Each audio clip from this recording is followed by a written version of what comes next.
Já não há mais condenação. Agora, pois, já nenhuma condenação há para os que estão em Cristo Jesus. Porque a lei do Espírito da vida em Cristo Jesus te livrou da lei do pecado e da morte. Se habita em vós o Espírito daquele que ressuscitou a Jesus dentre os mortos, esse mesmo que ressuscitou a Cristo Jesus dentre os mortos, vivificará também o vosso corpo mortal por meio do seu Espírito que em vós habita. Romanos 8, 1, 2 e 11. Os que estão em Cristo já foram libertos da penalidade do pecado e podem andar em plenitude. Este capítulo 8 de Romanos é considerado a grande declaração de liberdade do cristão.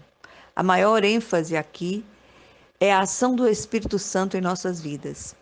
O apóstolo Paulo, no texto lido, leva seus leitores a avaliarem a sua conduta a partir da nova vida em Cristo, bem como a vida daqueles que continuam na carne, obedecendo às suas inclinações, porque nunca foram genuinamente regenerados.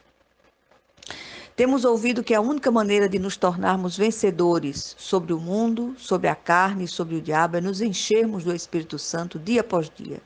Essa busca é incessante, esse enchimento só cessará quando fecharmos os olhos nesta terra e nos encontrarmos com o Senhor face a face. É com tristeza que observamos uma interpretação errônea deste texto, que tem levado muitos a cometerem toda sorte de torpeza e se estribarem na pretensa liberdade dos filhos de Deus. A grande diferença aqui é para onde temos nos inclinado, se para a carne ou para o Espírito. Note que estamos falando de liberdade no Espírito Santo e não do espírito humano. Somos livres sim, mas para fazer a vontade do Pai Celestial. Não estamos dizendo com isso que o cristão é impecável, muito pelo contrário. A Bíblia está repleta de servos de Deus que pecaram feio, mas constrangidos se arrependeram e voltaram para o Pai em legítimo quebrantamento. E por que um legítimo cristão se constrange ante o pecado? Porque tem o Espírito Santo em seu coração, recebido pelo novo nascimento.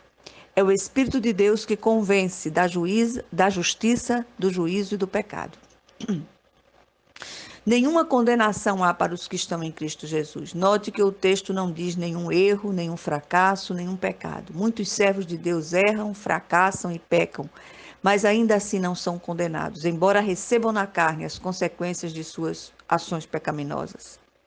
O erro, fracasso ou pecado na vida de um cristão é algo puramente acidental. Ele não vive na prática do pecado deliberadamente. O falso cristão, no entanto, apesar de ter uma capa exterior de piedade, vive na prática do pecado. O que ele faz em oculto, o só referir é vergonha, diz o apóstolo Paulo.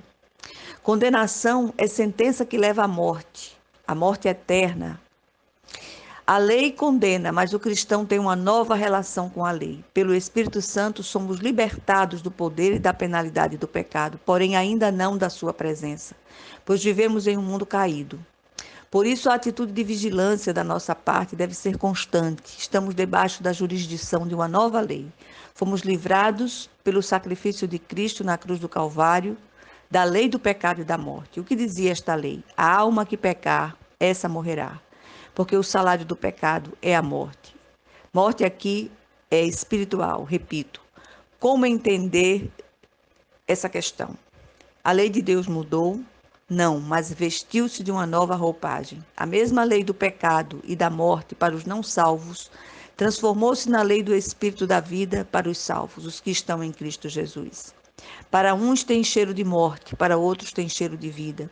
Isto foi possível pelo sangue de Jesus. A graça nos salva, nos fortalece, nos capacita, nos sustenta e santifica através da lei perfeita, a lei da liberdade. O que atenta para essa lei será bem-aventurado no que realizar.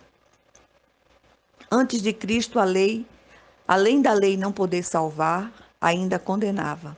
O sacrifício de Cristo na cruz do Calvário, de forma vicária, substitutiva, fez que morrêssemos condenados pela lei e nele ressuscitássemos para andar em novidade de vida. Só através da nova vida em Cristo fomos capacitados a obedecer os preceitos de Deus de forma suave. Para os regenerados, os mandamentos de Deus não são penosos.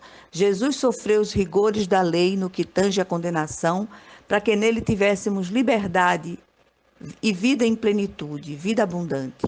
Há os que se inclinam para a carne e os que se inclinam para o espírito. A inclinação da carne dá para a morte e a do espírito para a vida e paz. Não existe território neutro aqui. Ou estamos na esfera da carne ou na esfera do espírito.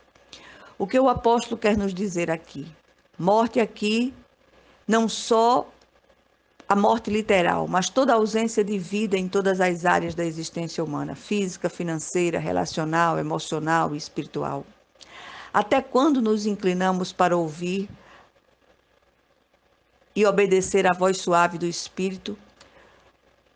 O resultado é vida e paz. Ainda há tempo de nos arrependermos e voltarmos à prática das primeiras obras. Deixo algumas perguntas para reflexão. Tenho realmente em mim a natureza divina ou finjo ser um cristão? Que motivação tem me levado à igreja? Para onde tenho me inclinado? Para a carne ou para o espírito? Qual o resultado da minha inclinação? Morte ou vida e paz? Será que tenho permitido que a minha natureza, a minha velha natureza, controle meus pensamentos e ações? Reflitamos. Em nome de Jesus. Amém.